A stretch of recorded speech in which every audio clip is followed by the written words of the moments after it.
আউযু বিকা মিন আযাবিল কবর ওয়া আউযু বিকা মিনাল ফিতানি মা যাহারা মিনহা ওয়া মা বাতান ওয়া আউযু বিকা মিন ফিতনাতিল মাসিহিদ দাজ্জাল।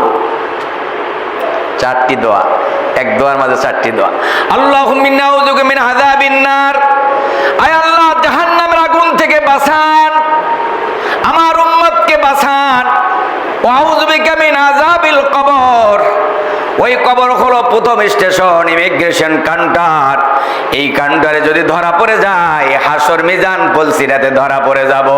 আল্লাহ রব্বুল আলামিন ওই কবর নামক যে একটি জায়গা আছে, ভয়ঙ্কর জায়গা, আল্লাহ ওই ভয়ঙ্কর থেকে আপনি আমার উম্মতের জন্য আপনি সহজ করে দেন।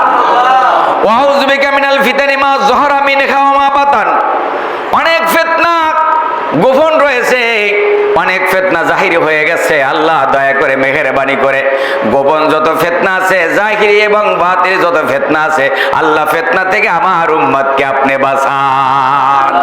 ওয়াউযু বিকা মিন ফিতনাতিল মাসিহিদ দাজ্জাল, আমি সমস্ত নবীরা নিজ নিজ উম্মতকে দাজ্জালের ফিতনা সম্পর্কে সতর্ক করেছে। আমি যতটা সতর্ক করেছি দাজ্জাল সম্পর্কে, ততটা সতর্ক কোন নবী তার উম্মতকে করে নাই। আল্লাহ দাজ্জালের ফিতনা বড় ভয়ঙ্কর, ওই দাজ্জালি ফিতনা থেকে আমার উম্মতকে আপনি রক্ষা করেন, আমিন। দাজ্জালি ফিতনা থেকে আপনি রক্ষা করেন, দাজ্জালি ফিতনা থেকে আপনি বাঁচান, দাজ্জালি ফিতনা থেকে আমাদেরকে রক্ষা করেন, আমিন। বন্ধুরা আমার, ভাইরা আমার, সেই জন্য শিরক মুক্ত ঈমান, শিরক মুক্ত কি? আবারও বলেন, শিরক মুক্ত ঈমান আর বেদাত মুক্ত যদি আমল, এই দুইটা জিনিস নিয়ে যদি আল্লাহর কাছে যান, এর চাইতে বড় চাওয়া, এর চাইতে বড় পাওয়া আকাশের নিচে আর জমিনের উপরে নাই। দুনিয়ার সব মানুষ আপনার বিপক্ষে, আপনার ইমানের ভিতরে কোনো শিরকিয়াত নাই, আমার আল্লাহ খুশি। আর দুনিয়ার মানুষ আপনার, সব মানুষ আপনার পক্ষে। আল্লাহ বলে না, আমি বান্দা তোকে পছন্দ করি না। এখন দামি কোন কথা, আল্লাহরটা না মানুষেরটা? আল্লাহরটাই দামি। সেই জন্য বলবেন আল্লাহ আমি যে আমল করি এই আমল ভেজাল মুক্ত আমল করা তৌফিক দিয়ে দেন। ভেজাল কিছু খাইছে, খেলে সমস্যা আছে না নাই? ভেজাল খেলে সমস্যা আছে না? ভেজাল খাইলে আপনার বদ হজম হয়, কি হয়? বদ হজম হয়, পেটের সমস্যা হয়, অনেক কিছু হয়। তো ভেজাল মুক্ত আমল করলে আল্লাহ খুশি হয়, আর ভেজাল যুক্ত আমল করলে আল্লাহ অ্যাকসেপ্ট করে না। আমল করবেন ভেজাল মুক্ত আমল। এখন আমলও তো একটা ভ্যারাইটিস হয়ে গেছে, নিজে যেটা বোঝে এটাই 16 আনা। ও শুনছে মোনাজাত দেওয়া বেদাত, 20 রাকাত তারাবি পড়া বেদাত, বেতরের নামাজ 3 রাকাত পড়া বেদাত। এটা তো ওরে কে শিখাইল আল্লাহই ভালো জানে। আরে ভাই, বড় বড় মুহাদ্দিস মুহাক্কিক এই পৃথিবীতে বড় বড় ওলামায়ে কেরাম, ইমাম আবু হানিফা, ইমাম বুখারী তো আবু হানিফার অনেক অনেক অনেক পরে। কথায় কথায় বুখারীতে এইটা, বুখারী তুমি পড়ছো নি? বুখারী তুমি আরবিতে বানান করতে জানো নি? বুখারী তোমার 14 গোষ্ঠীতে বানান করতে জানেনি? যে বুখারী বুখারী করতে দাও, নামাজের পরে মোনাজাত নাই। মোনাজাত থেকে কেউ বলে আল্লাহ আপনি আমাকে হারাম খাওয়ান নাকি? বলে না। কি বলে? আল্লাহ আপনি আমাকে ক্ষমা করেন, রব্বানা আতিনা ফিদ দুনিয়া হাসানাতাও ওয়া ফিল আখিরাতি হাসানাতাও ওয়া কিনা আযাবান নার। আল্লাহ দুনিয়াতে শান্তি দেন, আখিরাতে কি দেন? মুক্তি দেন, মুক্তি। আল্লাহ মুক্তি দেন। বন্ধুরা আমার, ভাইরা আমার, শুধু এদের কাছে নাই, মানে কমায়। ইসলাম মানুষে বাড়ায় আর এরা খালি শুধু কমায়। এই যে সামনে তারাবির নামাজ আসতেছে না, দেখবেন ফতুয়ার মেশিন গান নিয়ে বসে আছে। তারাবির নামাজ হারামাইন শরীফে, বাইতুল্লাহ আল্লাহর ঘর। কোন ঘর? আল্লাহর ঘর। কোনটা? বাইতুল্লাহ। এই বাইতুল্লাহ কি 8 রাকাত পড়ে না 20 রাকাত পড়ে? আপনারা জানেন, হয়তো যারা যায় নাই তারা বুঝবে না, যারা গিয়েছে তাদের কাছে জিজ্ঞাসা করবেন যে 20 রাকাত তারাবি হয়। কয় রাকাত? 20 রাকাত তারাবি হয়। আচ্ছা, এবার বলবেন যে না, এটা হুজুরদের কথা। আমরা বলি যে রসুল তারাবি আপনার কয়দিন? সে 20 দিন পরে না। আমরা বলি ঠিক আছে সে 30 দিন পরে নেয়। আচ্ছা, রসুল 3 দিন পড়েছেন। এখন 3 দিনের পরে 4র্থ দিন রসুল মসজিদে হাজির হয় নাই।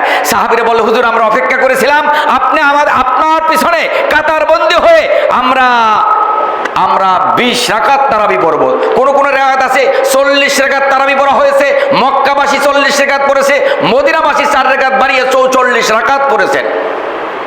আর আমাদের দেশে ফতুয়া দিচ্ছে 8 রাকাতের বেশি তারাবি নাই, আছে নাই? ঠিক আছে, এখন তোমার কথা, তোমার কথা মানবো না হযরত ওমর রাদিয়াল্লাহু তাআলা সুন্নাত রাসূলিল্লাহি ওয়া সুন্নাত খুলাফায়ে রাশিদিন, তোমার কথা মানবো না খোলাফায়ে রাশিদিনের কথা মানবো? খোলাফায়ে রাশিদিন যারা জান্নাতের সার্টিফিকেট পাইছেন এরা বলবো কি এই 20 রাকাত তারাবি না 8 রাকাত, এরা বেদাত। এটা কি বেদাত? তাই এই কথাটা যাই কার উপরে পড়ে? যদি বলা হয় যে 20 রাকাত তারাবির নামাজ নাই, এই কথাটা সরাসরি সাহাবা আজমাইনদের মতের কি বিরুদ্ধে, সাহাবা আজমাইনদের যারা বিরুদ্ধে আল্লাহর নবী বলেছে তারা হলো ইসলামের দুশমন, তারা হলো ইসলামের দুশমন, যারা আমার নবীর পর আমার সাহাবীকে যারা মানে না। সুন্নাত রাসূলিল্লাহি সুন্নাত খোলাফায়ে রাশিদিন, যারা সুন্নাত আল্লাহ রসুলের সুন্নাহ খোলাফায়ে রাশিদিনের সুন্নাহ যারা মানে না, তাদের ভেজাল আছে, তাদের মধ্যে কি আছে? ভেজাল আছে। বন্ধুরা আমার, ভাইরা আমার, বুখারীতে আছে রাসূল 8 রাকাত 11 রাকাত। আম্মা জান আয়েশা সিদ্দিকা রাদিয়াল্লাহু তাআলা কে জিজ্ঞাসা করলো কয় রাকাত নামাজ রমজান মাসে ছিল?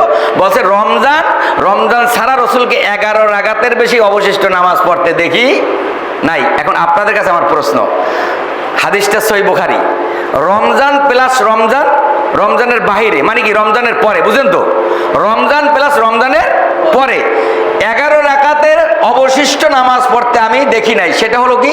এখন আপনি সাধারণভাবে বুঝবেন, এত কিতাব বড় বড় কিতাব আপনার ঘাটতে হবে না, আপনার বড় বড় বুখারী, তিরমিজি, আপনার ইবনে মাজাহ যত হাদিস আছে, সিয়াসত হাদিস আছে, পড়া লাগবে না। আমি সাধারণ একটা কথা বলি যে রমজান প্লাস রমজানের বাহিরে, আবারও বলি রমজান প্লাস রমজানের পরে আমি 11 রাকাতের অবশিষ্ট নামাজ পড়তে দেখিনি। বিশ্ব তাম দুনিয়ার সমস্ত মুহাদ্দিস, তাম দুনিয়ার সমস্ত মুফাসসির, সমস্ত সাহাবায়ে কেরাম থেকে শুরু করে অদ্যাবধি পর্যন্ত সবাই ঐক্যমত যে এই 11 রাকাত নামাজ হলো 8 রাকাত হলো কিয়ামুল লাইল, এটা কিন্তু তারাবির নামাজ না, এটা হলো তাহাজ্জুদের নামাজ। কিসের নামাজ? আবাদ বলেন, কিসের নামাজ? তাহাজ্জুদ। তাহাজ্জুদের নামাজ 8 রাকাত। কয় রাকাত? 8 রাকাত। আর 3 রাকাত কি রইল? কয় রাকাত? এই কমপ্লিট হইলো। এখন অনেক মানবে না ভাই, আমি বুঝে সবারই কেমন পারবো না, আমার বলার যেটা আমি সেটা বলবো, মানার যেটা আপনারা মানলে মানবেন, না মানলে নাই। রমজান মাসের 1 রাকাত নফল, আবার বলি রমজান মাসের 1 রাকাত নফল, একটি ফরজের সমতুল্য সব। যারা নামাজ কমায় তারা কি সব থেকে বঞ্চিত হয় না? হয় কি না? রমজান মাসে একটু বাড়ান, কমান কেন? এখন বলবেন যে রসুলের যুগে এটা নাই, রসুলের যুগে নামাজের পরে আপনারা মোনাজাত দেন, এটা তো রসুলের যুগে ছিল না। তো রসুলের যুগে তো আপনার রসুল তো 130টা যুদ্ধের ভিতরে 30টা যুদ্ধে নিজে সেনাপতি দায়িত্ব পালন করেছেন। আপনি জিহাদের ময়দানে আপনার একটা জবান থেকে আজ পর্যন্ত একটি কথাকে আপনি বের করতে পারছেন? শুধু দোহাই দেন, রসুলের যুগে রসুল মোনাজাত দেন, রসুল তো সারাক্ষণ আপনি সালাম ফিরেছেন, আসসালামু আলাইকুম ওয়া রাহমাতুল্লাহ, সালামু আলাইকুম ওয়া রাহমাতুল্লাহ। হুজুর অমুক জায়গায় জিহাদ যুদ্ধ লেগেছে, 4 জন সাহাবী শহীদ হয়েছে, 8 জন আহত হয়েছে, এখন মোনাজাত দেওয়া ফরজ না ওটা সেবা যত্ন করা ফরজ? বুঝেন নাই? এই জন্য আলেম লাগে কথা, এই সমস্ত ওয়াজ করতে লাগে আলেম, সামনে আলেম বসাইতে হয়, আলেমরা এই চাষটা জবাব দিতে পারে। তখন আগে ওই অসুস্থ মানুষকে সুস্থ করা দায়িত্ব, কর্তব্য, আগে যে অসুস্থ হয়েছে তাকে সেবা যত্ন করা দায়িত্ব, আগে মোনাজাত দেওয়া, এটা আপনার জন্য বাধ্যতামূলক নয়। বন্ধুরা আমার, ভাইরা আমার, আল্লাহ রাব্বুল আলামিন বলেন ইকরা কিতাবাকা কাফা বিনাফসিকাল ইয়াউমা আলাইকা হাসিবা। পড়ো, তোমার আমল নামা পড়ো, যেই আমলের ভিতরে ভেজাল মুক্ত আমল। কি মুক্ত? তৈলের ভিতরে ভেজাল আছে না নাই? সব জিনিসই ভেজাল আছে এখন, কেমিক্যাল। মানুষ সব যা খাইবেন, এই যে কি আপনার ওই যে প্রাণের জুস, কয়টা 20 টাকা দিয়ে খাইতেছেন না? আরে 20 টাকা দিয়ে একটা জুস বানাইলে ওটা তো ব্যস্ত হইবে, যদি আম দিয়ে বানায় ওটা 100 টাকা ব্যস্ত হইবে। এটা ফ্লেভার একটু দেয়, লিচু খান না আপনারা, এই যে বাজারে দেখবেন ছোট ছোট এই যে আইসক্রিম খান, এটা সবটাই পুরোটাই তো ভেজাল। এখন বলবো হুজুর ভেজাল ছাড়া তো নাই, ভেজাল তো মানুষের মধ্যে, আমাদের মধ্যে তো ভেজাল চলতেছে, ঠিক না? চলতেছে আর কি। আল্লাহ রাব্বুল আলামিন বলেন শিরক মুক্ত যদি আমল করো, শিরক মুক্ত একটি ঈমান নিয়ে যদি আল্লাহর দরবারে আল্লাহর মেহমান হয়ে যেতে পারো, আর বেদাত মুক্ত যদি একটা আমল আল্লাহর কাছে আসে, এটাই হবে তোমার জন্য, আপনার আমার জন্য নাজাতের জরিয়া।